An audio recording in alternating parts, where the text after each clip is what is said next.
Good evening, everyone. Welcome. It's now 5 o'clock. Yes, wonderful. Welcome to the Centre for American Art and to our third event of this new term. We're hurtling towards the middle of term now, or early November. The first week's already done. I'd like to welcome you and extend a welcome to everyone who joins us regularly and those who might be joining us for the first time to the Centre for American Art here online, where we have a very exciting roster of talks and related events and symposia often on our program. And this term, we've got a series of great speakers engaging on a wide variety of topics. And we've currently had two great talks earlier this term, and we now are entering into a run of talks 1 week after the other. So we have 3 weeks of events coming up. Next Monday, we have Faye Gleiser talking about guerrilla art and tactics in the 1970s. And then we have a talk by Deborah Balkan on Harold Rosenberg 2 weeks after that. So we really have a lot going on. So please do consult the website for further information and to sign up for those exciting talks. But it is my pleasure this evening to introduce Joe Aplin here, from Professor of the Courtauld, Professor of History of Art here, to introduce Jennifer Seashall, who will be talking about Gene Swenson and art during the 1960s and his relationship to queerness and curating, and to Andy Warhol.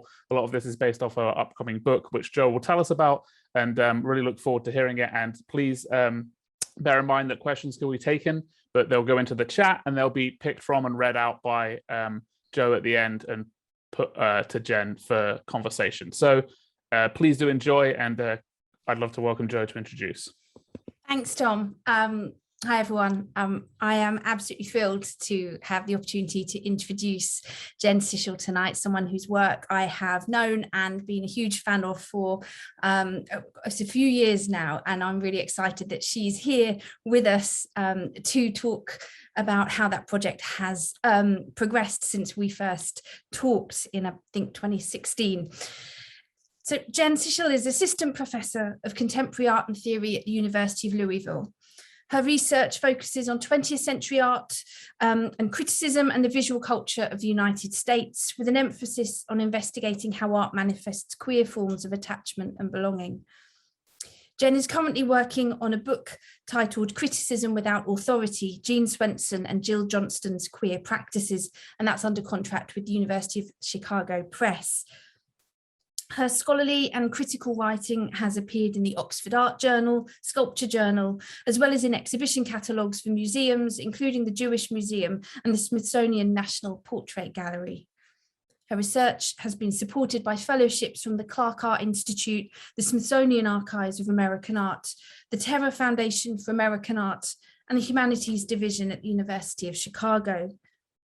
Jen's also working collaboratively on a new anthology project titled Queer Work, Queer Archives, that investigates the theoretical stakes and methodological challenges of doing queer archival labour, as it centres artists and scholars working at intersections of queerness and race, ethnicity and disability. Her future projects will consider the emergence of queer theory as an academic discipline during the AIDS crisis, alongside and sometimes indistinguishable from other forms of practice, including the emergence of activist groups like ACT UP and Queer Nation, New Queer Cinema, and queercore and punk zines. I'm absolutely thrilled to welcome her here this evening. Jen, I'm going to hand over to you. Feel free to start sharing your screen. I shall hide myself. Thank you so much, Joe. Thanks for that generous introduction, and I am so looking forward to our conversation after the talk today. Joe has been a real mentor to me and a real inspiration for many years now. So this is a real pleasure, and thanks to Tom and to the Courtauld for inviting me here. And it's so gratifying to see so many friends and colleagues and interlocutors in this virtual audience. And so, yeah, with that, I will share my screen, share sound. Great. Okay, so my talk today, titled What Do You Say About Homosexuals? Gene Swenson's Other Tradition, draws on the material from the first chapter of my book in progress, which, as Joe mentioned, is called Criticism Without Authority, Gene Swenson and Jill Johnston's Queer Practices. So today I'll be focusing my talk on Gene Swenson. I'll be presenting some ideas in progress and some new archival material that I'm still in the throes of working through, new in the sense that I haven't really presented on it before. So I'm particularly excited to be here to share this material, and I'm excited for feedback during the Q&A. So before I dive into the content of the first chapter, what do you say about homosexuals? I want to read a little bit from the book's introduction to provide a little bit of context for the project as a whole. So the title of the introduction is An Impure Situation, which comes from the title of a text by Lucy Lepard, published in the magazine Studio International in 1966, which you see here. And Lepard wrote this in response to Swenson's exhibition and essay, The Other Tradition, which we'll talk more about. And we'll return to this text by Lepard later in the talk. So I begin the introduction, An Impure Situation, with these two quotes. Why bother with modernist originality if it is so easily defined, which comes from the text of Swenson's 1966 essay, The Other Tradition. And then a second quote by Jill Johnston from 1967. Probably the world is too sure about its things. I like things that are certain about not being very sure about what they are. And so the book begins. This book is about things that are not very sure about what they are. It follows the meandering, intertwined paths of Gene Swenson and Jill Johnston, who you see here in these two underground newspaper photos from the late 60s. Two art critics mired at the center of New York's art world in the 60s, but who tend to occupy only the margins and footnotes of art history. This book is grounded in a lot of careful archival research. And here I show you this slide just to give you a sense of like the look and the feel and the texture of the archive that I'm working with. So rather than define or categorize Swenson and Johnston's work, I trace how Swenson and Johnston assemble queer practices in an inhospitable world, and how these practices fit, sometimes uneasily, within a larger ecosystem of queer work happening around them, an ecosystem crisscrossed by competing demands and misaligned political exigencies. So the book's story begins in 1963, the year when Swenson and Johnston converged downtown, residing just a few blocks from each other on the Lower East Side. And here I show you two images of Swenson and Johnston from 1963, both by Andy Warhol. On the left, a drawing of Swenson, and on the right, a frame from a film that Warhol made called Jill Johnston Dancing. So Swenson was in his late 20s in 1963, and Jill Johnston was in her mid-30s with two young children in tow. And I'm happy to say more about Johnston during the Q&A. Working independently of one another, but sitting at typewriters really just a few blocks from each other, in 1963, Swenson and Johnston began generating words that set the tone for postmodern practice in painting and performance for years to come. Which is to say, and I think it's worth emphasizing, the book is not a story of isolated quixotic curiosities. Rather, it provides a new history of the development of postmodernism in New York City in the 60s, one reoriented around the archival remains of a few unruly queer practices that got purged in the long ongoing process of historical streamlining. This book dwells, in a sense, with weird, messy objects that do not quite fit into art history. Objects that fall between genres, often generated collaboratively in gaps and misunderstandings between people, which you'll hear this evening, or in response to homophobic interferences, or in harrowing circumstances so far from ideal that it does not make much sense to talk about artistic intention. As a result, this book's historical narrative sputters and spirals. But this book, in a sense, also stakes a wager. By sacrificing forward momentum, by examining impurities that emerge when we pick at appearances, by dwelling with weird, messy objects, it's possible to write a new history of something we thought we knew inside and out. In this case, the origins of postmodern artistic discourse in New York City in 1963. During the 60s, Swenson and Johnston both worked to reinvent criticism as a capacious practice that spills over into poetry, prose, protest, and performance. Unimpressed by the appeals to intellectual and moral alertness, seriousness, purity, and authenticity that dominated the critical debate swirling around them, they developed highly idiosyncratic, personal, and energetic forms of writing that forged new ground politically and aesthetically. Unembarrassed and unafraid to get things wrong, Swenson and Johnston stepped into the fray, refusing to cordon the intensity of social and political life off from their art criticism. And for both critics, this entailed figuring out how to live a gay life and how to produce queer work in the context of a world and an art world that discriminated actively against homosexuals and that was hostile to queer ways of feeling and of being. Rejecting critical distance and the benefits of hindsight, they embraced the exigencies of their moment from positions mired within it. As a result, both Swenson and Johnston struggled with personal issues in highly public ways. They became, in a sense, real lived examples of the commitment to blurring art and life that many key artists and critics of the period championed, but ultimately steered clear when things got too blurry, messy, excessive, or, in a word, too queer. So to provide a quick overview of the first chapter, chapter 1, which we're about to dive into, opens with the question, what do you say about homosexuals? Which Swenson posed on tape to Andy Warhol in an unknown recording I discovered during my research of Swenson's famous interview with the artist, published in Art News in November 1963. And I'll play excerpts from this interview shortly. And here I show you the published version of the interview as it appeared in Art News in 1963. The chapter then traces how that question, what do you say about homosexuals, accrues different meanings for Swenson over the next several years and how his critical practice shifts in relation to it, culminating in a sense, and I'll talk more about this, with his exhibition and essay, The Other Tradition, which opened at the ICA Philadelphia in 1966. So on the left, I show you the essay, which appeared in this slim black paperback, and on the right are some installation photos from Swenson's archive. Embracing the imperative to say something about homosexuals, Swenson developed new theories for how art exemplifies and engenders queer subjectivity. Swenson's critical project was cut short, however, as institutions increasingly refused to host his ideas or to publish his writing. And he died tragically in a car crash in August 1969. In the late 60s, his actions and statements became increasingly erratic, oscillating between gentle and angry, poetic and menacing, as he became, quote, the most controversial and talked about art writer of his generation, end quote, according to fellow critic Gregory Babcock. And here I show you two articles that Babcock wrote about Swenson.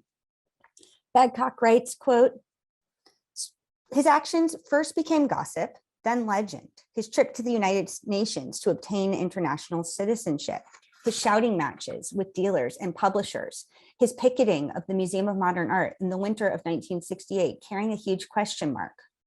He had been in and out of Bellevue Hospital, and many thought him crazy, but he was articulate and implacable in his efforts to remind artists and intellectuals of their social and political responsibilities, end quote. And then eulogizing Swenson after his death, Lepard writes, quote, in his last years, Gene was the innocent criminal of the art world, a role Jill Johnston may have inherited. He saw the situation with the accuracy madness can painfully exact and sanity rejects out of instinctive self-preservation. Okay, so let's dive in. What do you say about homosexuals? So I think it's fair to say that Swenson's interview with Warhol set the tone for nearly everything that came after it. And it's in some ways hard to overstate the importance of this interview. Published in Art News in November 1963, the interview contains Warhol's first in-depth public statements following his debut as a pop artist a year prior, with solo shows at the Ferris and Stable galleries. In the published interview, Warhol famously begins by pontificating about Brecht and communism, which you see here. And then he declares, I think everybody should be a machine. I think everybody should like everybody. Swenson asks, is that what pop art's about? Yes, it's liking things, and liking things is being like a machine, and it goes on. So these utterances have resonated loudly in the production, reception, and interpretation of Warhol's art ever since. Warhol's stated desire to be a machine, like everybody else, defines his public persona to this day and still exerts significant power as the key reference point for many critical readings of his art. So as it turns out, the interview was completely bowdlerized, heavily and misleadingly edited, likely by the magazine's editor, Tom Hess. And again, I'm happy to talk more about this in the Q&A too. In March 2016, I found an unknown cassette tape recording of the interview stashed away in a box among Swenson's papers. And so you see the tapes on the right here. which at the time were being cared for in Italy by Swenson's friend, Henry Martin. And I'm happy to report now that I worked with the Archives of American Art to acquire Swenson's papers, and they're now in Washington, DC being conserved, and they will be available to researchers in the future. So in stark contrast to the printed interview, which begins like this, the recording begins with the question, "What do you say about homosexuals?" To which Warhol replies cheekily, "Well, you'll have to ask me a leading question," which I'll play for you. So I'm about to play that clip from the audio. Note that there's a loud buzzing noise in the background. That's just the quality of the recording I have. And so you may have to adjust your volume, but hopefully you'll all be able to hear it. If you can't hear it, Joe, maybe just give me a wave or something so I can fix that. Now we have to start talking again. What do you say about homosexuals? Oh, you have to ask me a leading question. You know a lot of posit queens who are homosexuals, who are expressionists. Yes. Who are they? Who are these girls? No, Michelle Goldberg? Really? Oh, fantastic. Who else? Al Leslie? Norma Bloom. Norma Bloom. Yeah. Who's the other favorite? Iron Clark! Eva Kopp. Eva Clark. Oh. How about, no. Think, you probably. Islands of Content. Yeah. Is that what abstract expressionists are? They're moralists. You know, they really are. I mean, it's inconceivable to me that somebody would say about a painter, that he's homosexual. As if it were a kind of criticism. Mm-hmm. It's just inconceivable as I think the whole interview on me should be just on homosexuality. Okay, so for the sake of time, I'm going to skip ahead a little bit in the interview. After Warhol proclaims, "I think the whole interview on me should be just on homosexuality," Swenson and Malenga stage a mock interview of sorts, imagining on the fly what form a whole interview just on homosexuality could possibly take. After Malenga jokingly asks Warhol, "Do you feel like a star wearing women's shoes?" Warhol replies, "No, it can't be like that, can it?" So I'm going to play you another clip of the interview, starting with that line. This clip is a little quieter, so you'll hear Warhol's voice first saying, "No, you can't be like that, can it?" Oops. No, it can't be like that. It can't be, has to be sort of something, that idea about, that all pop artists aren't homosexual, and it really doesn't matter, and everybody should be a machine, and everybody should be, like, I don't understand the business, but if all pop artists are not homosexual, what does this have to do with being a machine? well, I think everybody should like everybody. You mean you should like both men and women? Yeah, Yeah. Sexually and in every other way. yeah, And that's what pop art's about. yeah. It's liking things. And liking things is being like a machine. Yeah. Oh. Well, because you do the same thing every time. You do the same thing over and over again. And you do the You mean same sex? Yeah. And everything you do. Yeah. Without any discrimination. Yeah. And you use things up like you use people up. And you approve of. Yes. Because it's all a fantasy. Okay, so now, of course, it's possible to chase the edits around Warhol's famous proclamations in the published version of the interview. As it was printed in the November 1963 edition of Art News and in every subsequent anthology and textbook until quite recently, the exchange above is cut up like this. And so here I show you really exactly what got excised. So in the context of the book project, I'm interested in thinking about how meaning gets generated collaboratively and the slippages, displacements, and misunderstandings that occurred as Swenson and Warhol encountered the incompleteness of each other's thoughts, as they grappled together toward giving an account of queer selfhood that is not reducible to the simple question of whether an artist is or is not homosexual. As Warhol put it, When Warhol says it's all a fantasy, the word it has no clear antecedent. Swenson sows this ambiguity with this question, and you approve of it, and Warhol never really clarifies. It seems to point back to the idea of an alternative, fantastical reality in which everyone can with abandon, like both men and women, sexually and in every other way. But it also points outward. It's all a fantasy. The tape recording, the interview, the notion of a psyche that can be probed for truth, all of it. In this very early instance of performing for the tape recorder, Swenson and Warhol are both here figuring out that it's all a fantasy. That is, in this case, there's no real Warhol at the center of the interview underneath the recording, that the personality of the artist, as Swenson put it, consists in its reproduction and representation. And here I show you a broadside that Swenson produced a few months after the interview for Warhol's second solo show at the Stable Gallery in 1964, titled The Personality of the Artist. So underneath this strange diaphanous photo of Warhol is a strange, somewhat cryptic text by Swenson, in which he declares in part, art criticism has been as resistant to allowing the object to make feelings as most psychiatrists have been to allowing, for example, the head of government as a source for personal neuroses, except psychoanalytically through identification, a fear of childhood sexual authority, etc. The paintings and boxes of Warhol are feelings as much as paint in the abstract expressionist painting is paint. The artist's works have almost nothing to do with his white streaked hair or with his pale skin. So a question at the heart of the chapter, a question that I've been wrestling with for a long time now, is what does Swenson mean by the paintings and boxes of Warhol are feelings? For Swenson, this isn't just some passing idea. It becomes a central preoccupation of his critical practice and of his queer worldview, which is also a political worldview. In his 1966 essay, The Other Tradition, he reframes and fleshes out this claim a bit, writing, "The paintings of the other tradition are not, however, mirrors of society. They are mirrors of what happens to us without our knowing it or realizing it. In a way, they might be said to objectify experience, to turn feelings into things so that we can deal with them." So I want to say from the outset, I don't actually have a direct or pat answer to the question of what Swenson means when he says that paintings turn feelings into things. When Swenson died in 1969, his critical practice remained angry and unfinished, at an impasse.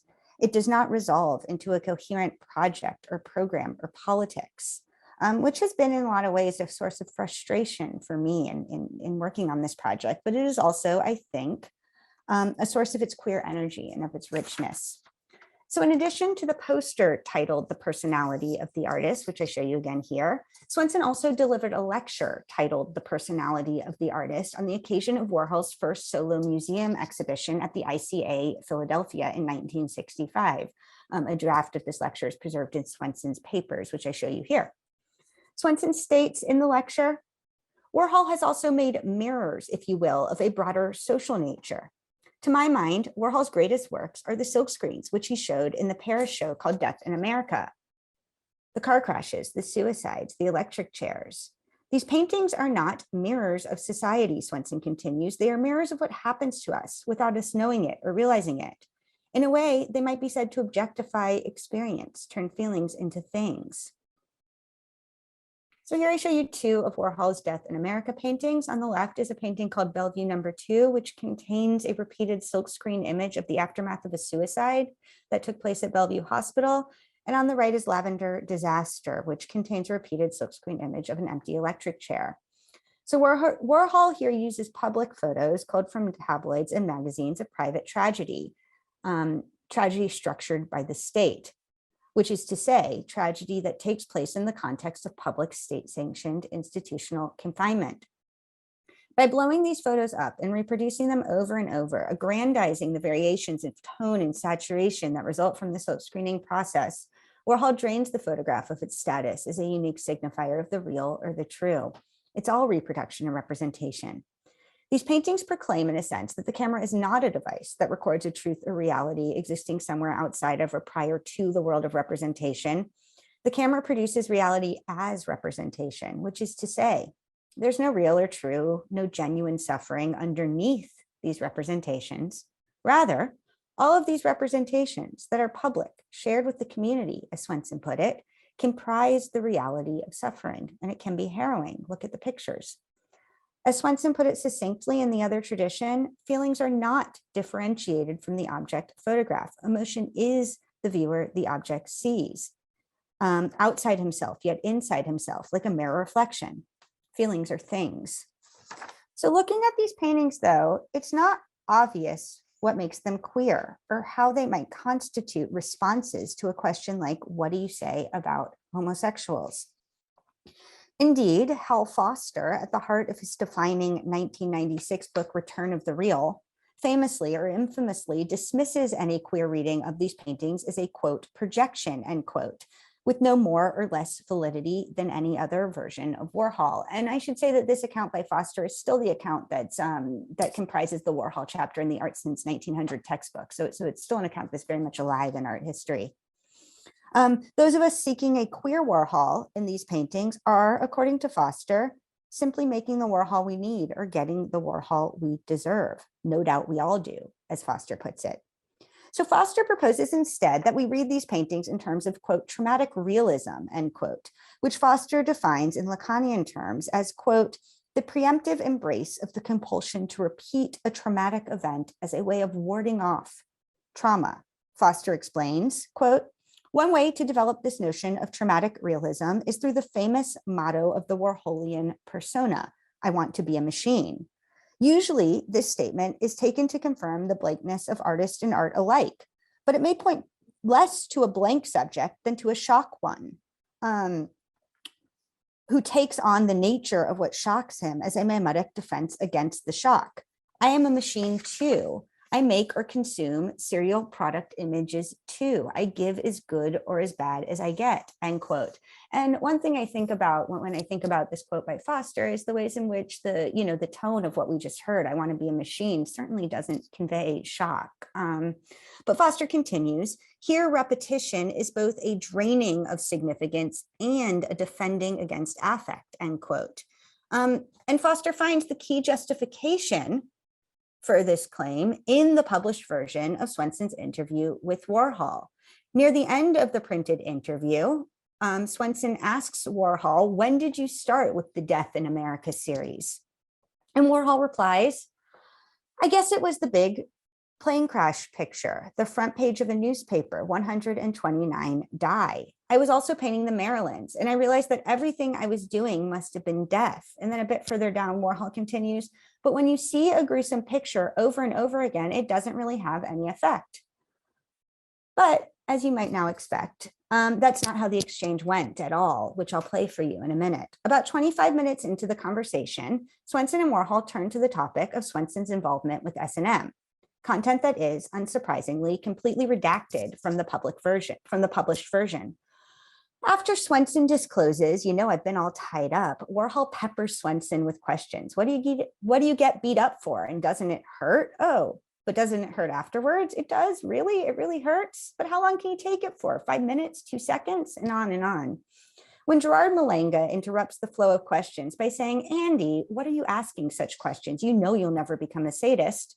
Warhol replies, I'm asking for my new paintings, by which he means the Death in America paintings. And this interview occurs as Warhol is making the paintings before he shows them in Paris. Continuing on, Swenson explains that he's given it up, it meaning S&M recently, because as he says, I got involved in London that was heading towards going all the way and I didn't like it. At which point the tone of the conversation changes as they broach the topic of suicide. And as you're about to hear, Warhol's statement, when you see a gruesome picture over and over again, it doesn't really have any effect, occurs at the end of that exchange, of the exchange about S&M, seated by Swenson. It's a statement that's generated collaboratively in gaps and misunderstandings between them. Okay, so I'm going to play about a 5-minute excerpt from the interview, starting in the middle of Warhol peppering Swenson with questions about S&M, and again, you'll hear the buzz in the background, but hopefully you'll be able to make out what they're saying. All right. But but I mean, being a sadist and being beaten and stuff, if you can really do it well, it really doesn't hurt, does it? I mean, it's just the idea that It doesn't hurt. it does, really? Oh, I thought it really would hurt. Not really. It really hurts? It really is. But how long can you take it for? 5 minutes? 2 seconds? If you kind up, there's nothing you can do. And it goes on for hours? It can. Are you serious, Gene? Why? Oh. Have you done it recently? No, not really. I took a class the last 2 years. Oh, how'd you get that? You mean 15 people did it? No, only 2. Oh. Did you do anything exciting in Paris? Was it different in Paris? In Paris, What are you asking such questions? You know you're not become a sadist. Paris isn't very S&M. No, I was London listening to is. minor paintings. Oh, you did in London? London's very Did you do it in S&M. London? Did you? London's real. Say, Oh. everybody in London does that. Oh, yes, because I just met a boy from London, and, That's where I met Doc Truman again. oh, Jock, but Jock is settled down with this nice boy. Is it all finished? You know what happened when he was in London? It was with an English boy. Is this summer? Yeah, this Oh. past summer. You know what happened in London? He got beat up so much, they had to have 2 people carry him to the plane.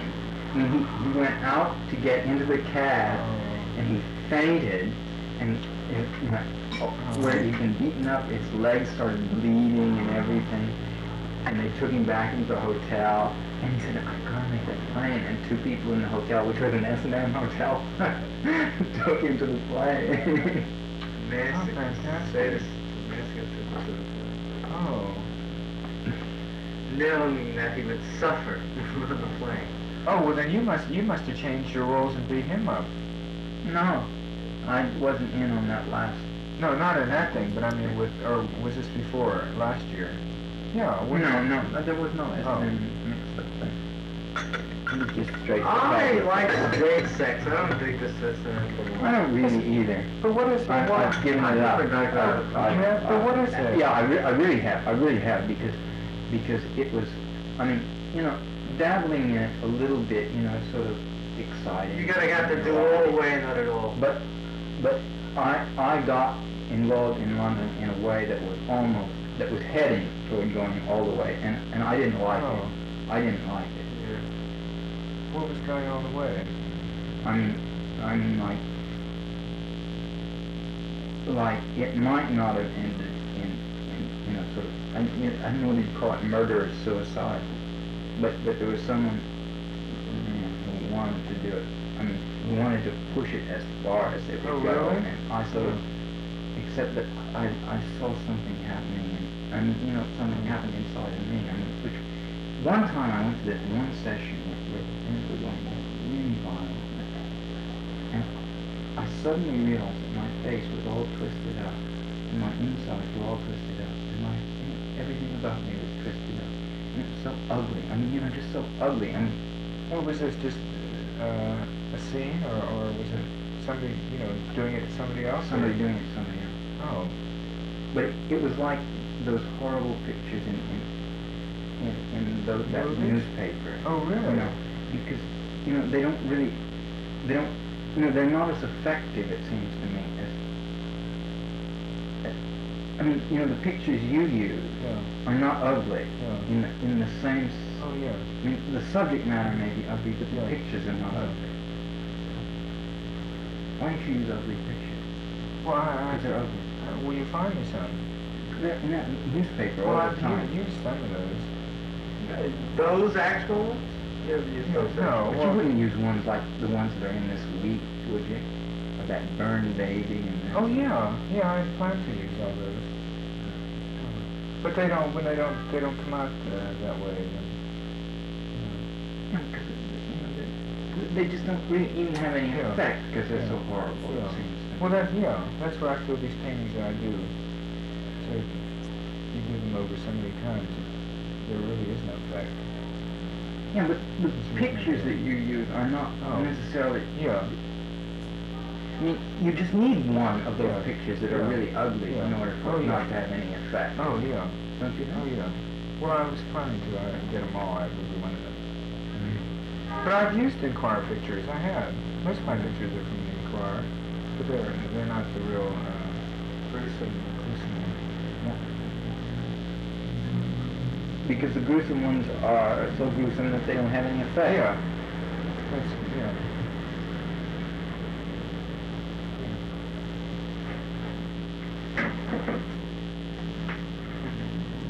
What time is the movie? Okay, right. So then they go off to a movie. So what do we do with that? In the space of this conversation, Swenson begins to posit that something structurally similar or parallel is happening between Warhol's Death in America paintings and an intense S&M session, that both lay bare something really important about the structure of our feelings. In the published interview, this entire exchange is truncated into the single sentence uttered by Warhol, but when you see a gruesome picture over and over again, it doesn't really have any effect. Listening to the conversation, however, Warhol's simple, clear declarative becomes amorphous and confusing. In the give and take between Swenson and Warhol, punctuated by Malanga's interruption, it's impossible to track what each it, they, and those refers to, as the conversation is full of misunderstandings and shifts in perspective. In part, Swenson sets the tone for this confusion when he says, and it was so ugly. I mean, just so ugly.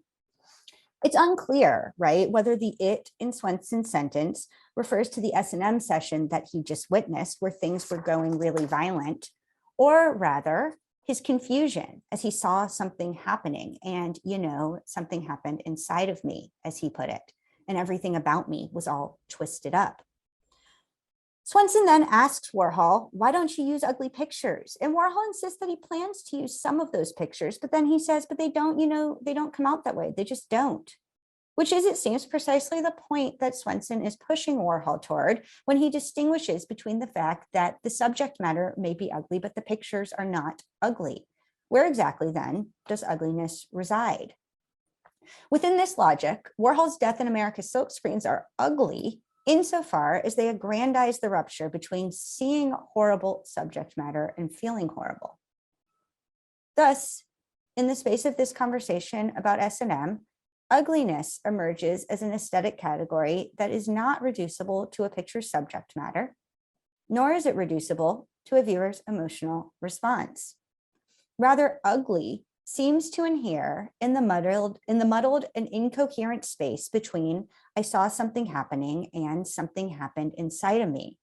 Within this interview, ugly points back to being all twisted up inside and outside. So I'm going to turn now to the text of Swenson's essay, The Other Tradition. And a question I'm grappling with is what happens to these ideas in the interview as they get translated into Swenson's published essay 2 years later. It's not quite like what happens with the published interview, where all the queer and S&M content just disappears from the record. The queer content is there in The Other Tradition, but it loses, I think, some of its vitality. So in The Other Tradition, Swenson writes, for example, one arrives at a state of consciousness where the old categories of subjective and objective seem false. It is the difference that is said to exist between what I experience and my experience of it, which seems artificial, arbitrary, and perhaps confused. It is as if the art object, which is hanging on the wall, is the generalized feeling state I am experiencing, feelings or things. Later in the essay, Swenson turns to the topic of how sex also engenders a conflation between inside and outside, between feelings and things. He writes, another vital problem which artists have begun investigating in a new light is sex. The sexual act is the traditional and even classic metaphor for the loss of self in momentary rebirth in the total identification with the object of desire. After reading the latest Kinsey report and noting recent actions of the New York and Massachusetts state legislatures, however, one realizes the complexity in making public common sense attitudes. And then Swenson continues, 3 young artists, Joe Raffaele, Paul Tech, and Mike Todd might be called post-Freudian. And post-Freudian is a term that Swenson uses a lot in his writing to describe both art and sex. He uses it really to characterize, I think, things that are explicit on the surface rather than repressed in the subconscious. So they are not, however, sexually obsessed, nor are they pornographers, but sex is more important and conscious part of their content than is usually the case. As in pornography, the erotic and sensual are not subclasses of love and tragedy. Unlike pornography, there is an integration of sexual with poetic and even moral feelings. The erotic is turned toward a wider range of human possibility. And then a bit further down, Swenson writes, we still psychoanalyze ourselves in a Freudian manner, although we may not actually be the least suppressed with Victorian secrets. The general liberal intellectual community seems hardly aware of the deep and basic revolution now taking place in the realm of sexual awareness. They tend not to distinguish between old and new. And so here I show you some installation photos of the other tradition from Swenson's archive with a selection of post-Freudian art. But I think the other tradition, both the essay and exhibition, is a really tricky object right now for me. It's something I'm grappling with, as Jo Aplin writes, and I'm excited to talk to Jo about this in her 2012 book, Eccentric Objects, quote, for all of Swenson's polemical bombast, however, the majority of artists in the show were familiar and drawn for the most part from earlier decades in the century, end quote. And Lepard, in her 1966 essay, An Impure Situation, basically says that Swenson got the contemporary portion of the show all wrong. Lepard writes, quote, my main quarrel with the other tradition is that, as presented here, and aside from the pop artists, it lacks a strong younger generation to make it important in terms of actual work accomplished. Armand, Raffaele, and Thek leave me cold, end quote. And then Lepard continues on to posit her own alternative roster of contemporary artists. Quote, Frank Weiner's work and Eva Hesse's are intuitive rather than intellectual, she writes, but they share certain attitudes with the more conceptual branches of current art as well as with the other tradition. I find their experiments more interesting than Thek's or Armand's warmed over and updated surrealism. In view of the prevalent formalist trends, this kind of work could be called eccentric abstraction, end quote. And this is a concept, of course, that Lepard ran with as she used it for the title of her own epoch-defining essay and exhibition, Eccentric Abstraction, which opened at the Fishback Gallery later that year. So in some ways, Lepard got it right. However, in her essay, Lepard lauds the significance of Swenson's critical practice in entirely different terms, as an impure situation. She writes, very much products of their time, as well as a highly personal operation, essay and exhibition are often successful attempts to expand the rapidly shrinking scope of criticism and ways of seeing art. In such a case, complete success is beside the point. More important is the fact that Swenson has provided a barrage of ideas and visual cross-references that send up vital sparks of perception. Rambling, obscure, studded with provocative extra art quotations, everything he says is open to discussion and dispute, but it is also a flying wedge into the heart of the matter. So with the title An Impure Situation, Lepard draws a sharp distinction between, on the one hand, modernist criticism's appeals to purity, so think here Clement Greenberg's claims in modernist painting, and on the other hand, Swenson's more capacious account of art's impurity, how art breaks down distinctions between public and private, inside and outside. But more than that, Lepard underscores how significant it is that Swenson rejects the demand that criticism itself be a pure endeavor. Rambling, obscure, studded with provocative extra art quotations. Instead, criticism, as Swenson practices it, becomes a whole situation. So Lepard's use of the term situation is, I think, important and poignant. And for a bit more context here, I turn to the late, great theorist, Lauren Berlant. In their 2011 book, Cruel Optimism, Berlant defined the situation as, quote, a genre of the emerging event, end quote. Berlant writes, a situation is a state of things in which something that will perhaps matter is unfolding amid the usual activity of life. It is a state of animated and animating suspension that forces itself on consciousness, that produces a sense of the emergence of something in the present that may become an event. The situation is therefore a genre of social time and practice in which a relation of persons and worlds is sensed to be changing, but the rules for habitation and the genres of storytelling about it are unstable and chaos, an impure situation. So a key claim of my book is that criticism, as both Swenson and Jill Johnston practice it, becomes an impure situation. Impure in the sense of an alternative to dominant strains of modernist criticism, and impure in the sense of queer, with everything that might imply. And situation in the sense that Berlant defines it, as a practice in which things are sensed to be changing, but in ways that don't quite cohere, wobbling on freshly uneven ground. And so a key driving generative question at the heart of the book is, how then does an impure situation become also a flying wedge into the heart of the matter? So when it comes to the other tradition, perhaps Swenson's, quote, polemical bombast, end quote, as Aplin puts it, is indeed the point. The other tradition is in many ways the only project that Swenson successfully pulled off during his lifetime. And so it seems like it should occupy a space in my analysis as somewhere like close to the pinnacle of his success. And I should say that when, in the dissertation version, early version of this project, I saw it as my goal to kind of restore the rightful place of Swenson's The Other Tradition alongside Lucy Lepard's Eccentric Abstraction as an epic defining exhibition. But now, I'm really kind of rethinking that agenda and thinking of different ways to account for significance.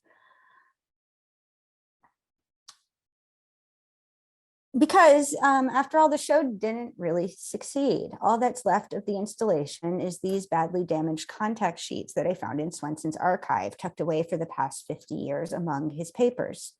And more to the point, some of the ideas that feel so vital in the context of Swenson's conversation with Warhol about sex and feelings, and how S&M and Warhol's paintings both might engender new queer ways of being in the world that break down normative distinctions between public and private, inside and outside, self and other.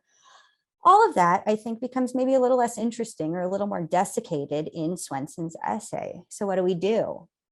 And I think in part the answer to that is to account for the significance of Swenson's queer practice, we need different methods for accounting, new genres of storytelling. So after The Other Tradition, things never really worked out again for Swenson. He curated a show at MoMA called Art in the Mirror, but never completed the essay he planned to write. He wrote an essay for a major Rosenquist exhibition at the National Gallery of Canada, but the museum refused to publish it because he would not acquiesce to the demand that he excise certain passages.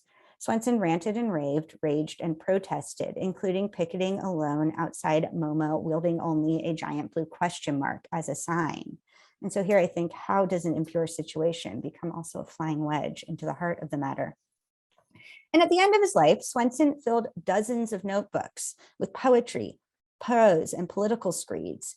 He wrote a semi-autographical play titled Stephen Masters, The Way of Art, which occupies like 2 or 3 of these notebooks. And he left behind so many ideas in progress, ideas that sometimes devolved into angry incoherence. And here I show you a page from a particularly intense journal. As Jill Johnston writes in her 1985 autobiography, so what did Gene Swenson, Midwestern descendant of Scandinavian immigrants, do? We don't know, because his writings have not yet been popularly published. By reputation, they were daring and original. Some of them we know were flawed by rage. During '69, this happened to my own writing. And this relationship between Swenson and Johnston is a crucial aspect of the book, which I'm happy to talk more about in the Q&A.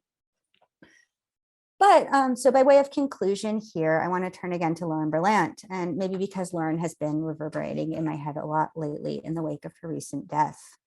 After the 2016 election, just after the inauguration of Donald Trump, Berlant gave us the term genre flailing to help describe the situation we were all mired in. They write, in a crisis, we engage in genre flailing, so we don't fall through the cracks of knowledge and noise into suicide or psychosis. In crisis, we improvise like crazy, where like crazy is a little too non-metaphorical. Protest is a genre flail, riot sometimes. Accusations about complicity and virtue are a genre flail.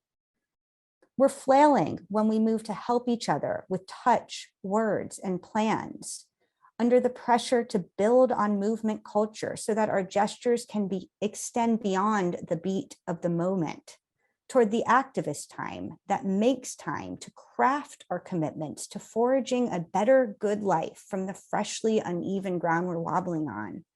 Flail isn't fail, though. Instead, we are making statements to keep the event open.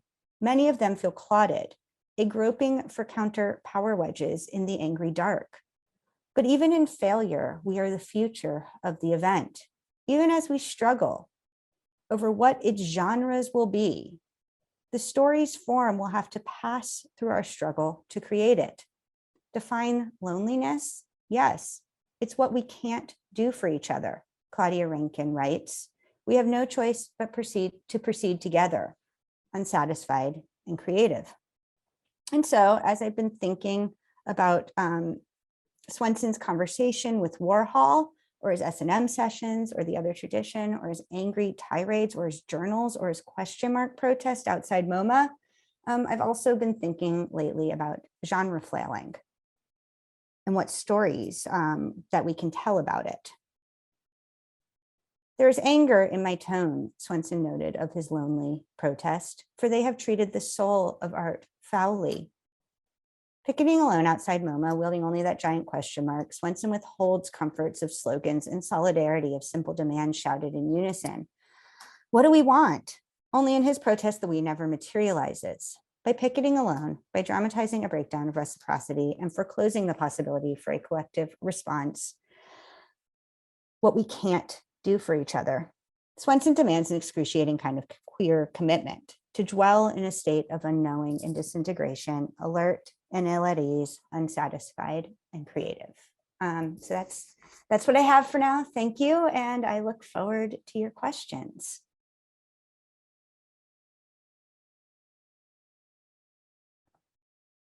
I'm on mute. Jen, thank you so much. That was so rich, and the real treat of hearing those recordings still I find so exciting, and the kind of violence that's been done to those words through it's being edited really from the art news onwards, right? This isn't a contemporary editing, I think is just so powerful. And I just while people are gathering their thoughts, I was there's something so sort of powerful about the other tradition, right? And I remember really struggling with this, thinking this show is like, it's sort of dull, like this is no eccentric abstraction. But I think what you've helped me think differently about this is that it was just about different models of writing that could hold them. And Lippard got it. She was a jobbing critic. She knew, and she could use the form of criticism to say the things she wanted to say. She knew what to do.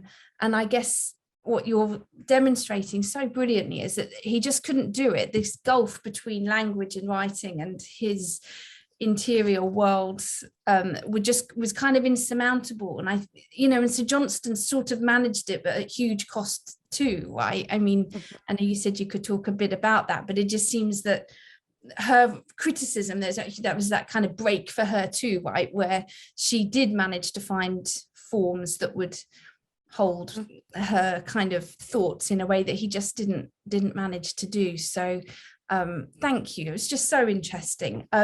Okay, look, we have some questions coming in. So what I'll do is I will read them out to you and see what your responses are. So someone has said that your project relies heavily on textual analysis, whether that's Swenson's interviews or essays. And to what extent do you think that text captures what was interesting about Swenson? Are there other ways of approaching him?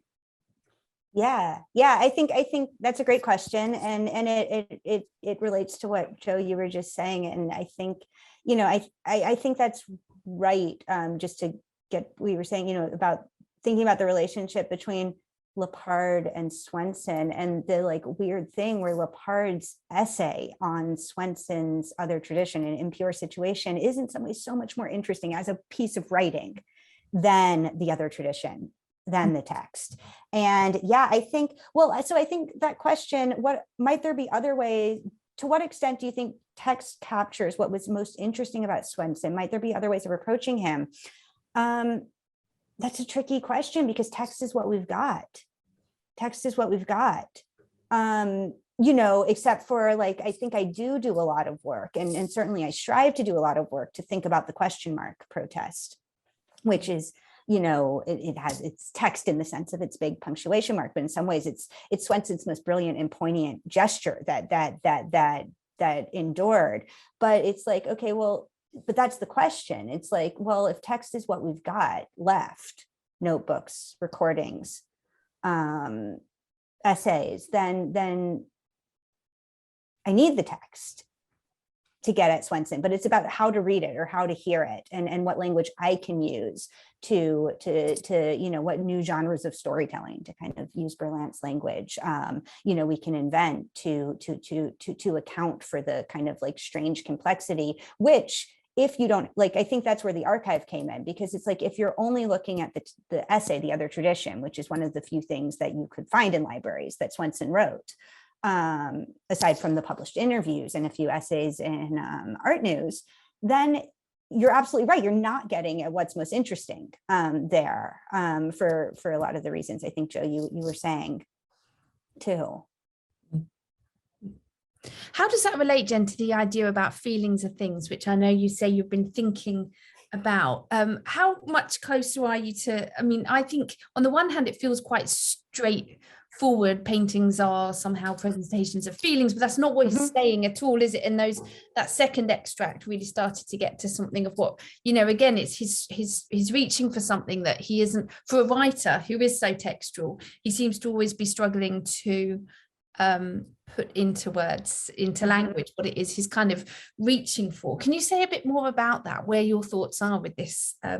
Yeah, feelings or things, I don't know, like, it's like, as soon as I think I get it, I don't quite get it. I mean, I think it has something, you know, for Swenson, he means it I think he means it quite literally sometimes, right? Where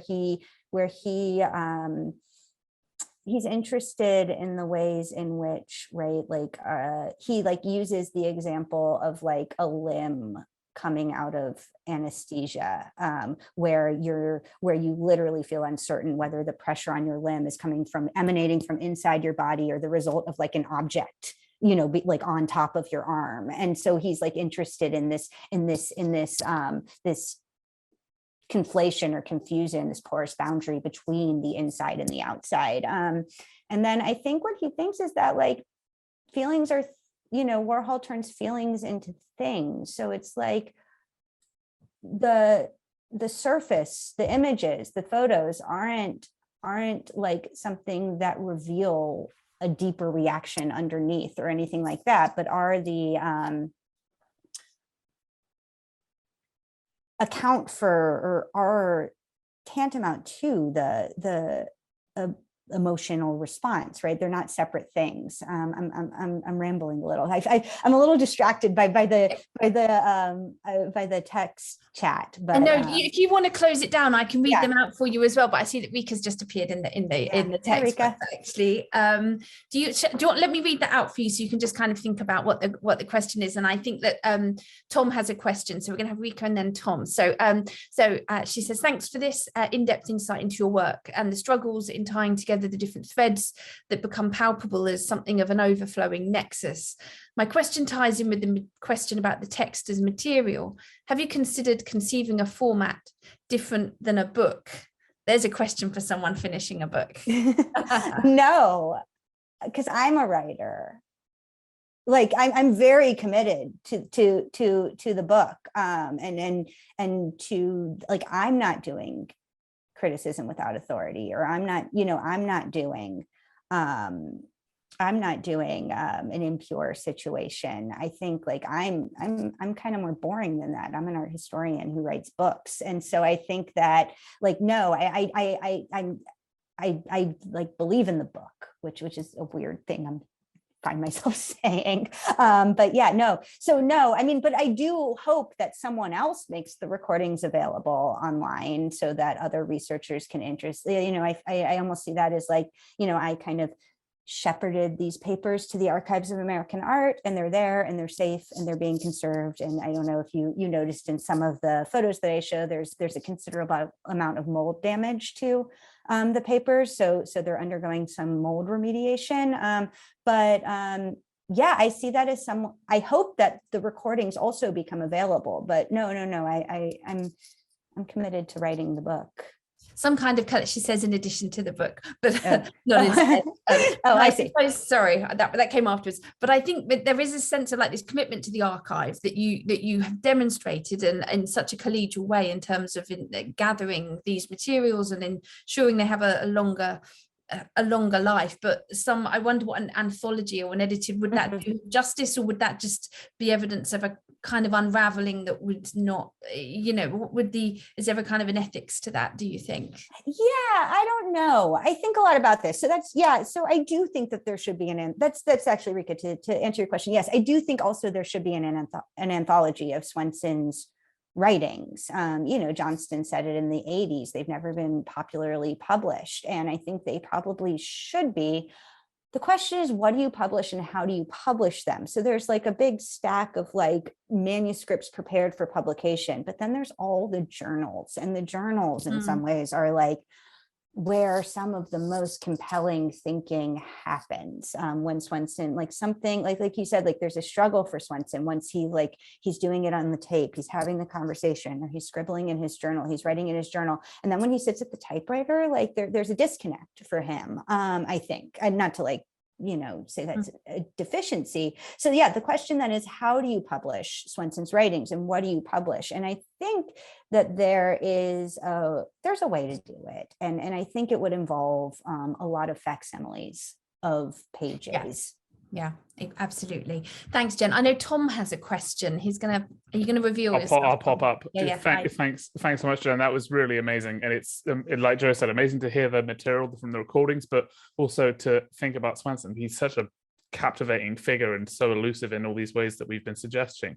One of the things that struck me and I wanted to raise was the works themselves that are in the exhibition. And one of them was one of Warhol's large glass. Is it large sleep? I'm not sure if it was just sleep or large sleep. I think, in the catalog for the other tradition, it's just called sleep, but it might be called large sleep in other places. I think in the catalog resume, it's called large sleep in reference to Duchamp, because that's where Warhol was inspired to make these works, which are screen prints of his films onto glass.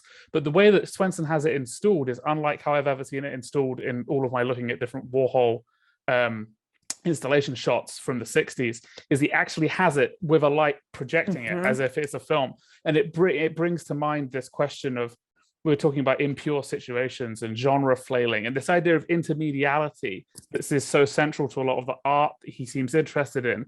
Is that something that you've thought about or come to see in his work also as a way of thinking about or thinking through this question of that space in between different types of practice? And so that's what I thought of when I saw that, because I've never seen it projected in that way, as that sort of paracinematic object. Yeah, and I don't know, and maybe Warhol, Warhol made us the same year it was shown, so I don't know I don't know if maybe he also made it in part for. No, thank you, Tom. That's really lovely and right. I think I haven't thought nearly as much about that as I suspect that you have. But I do think that's right. That in some ways, you've homed in on one of the most interesting works shown, I think, in terms of the contemporary art in the other tradition that speaks to the kind of complexities of the other tradition. Is this large glass version of Warhol's sleep. And I think the green box version of the large glass was also shown in the other tradition alongside it. So I don't think the big version in Philadelphia was shown. I'm almost positive it was just the green, the small green box version. I mean, I think that's right. I think that's absolutely right what you said. You said it so well. Because in the idea of feelings being turned into objects, I mean, the idea is kind of literalized with it, because he was John Giorno, the subject of the film, and this work was Warhol's lover. So it is the idea that it is like an object feeling of a devotional object in some ways. And it's, often that's how sleep is conceived, as being this sort of like paean to his male lover. Sorry, and then I think this is fascinating. The formal complexity, how it's shown here, where it becomes also a projection onto the wall. So the space of the inside and the outside of the work is also made diaphanous and blurry. Great, thank you. Great, That's great. Thank you. Jen, there's another question here. I'm just going to read this out for you, but also for the benefit of our audience, who I don't think can see the questions. Okay, so thank you for the talk and the words that you're generating about Swenson and Johnston. Could you say a bit more about your claims that the pursuit of a critical language in the face of the ugly and the gruesome says or shows us about the structure of our feelings, and what role the notion of the twisted face or bodies might play here, next to the gesture or performance of flailing? It strikes me you're cultivating a really compelling vocabulary of form or structure. So I think a question about that you're drawing attention to a kind of vocabulary of that's all Swenson's own, but you're kind of doing that yourself too. Could you say a bit more about that?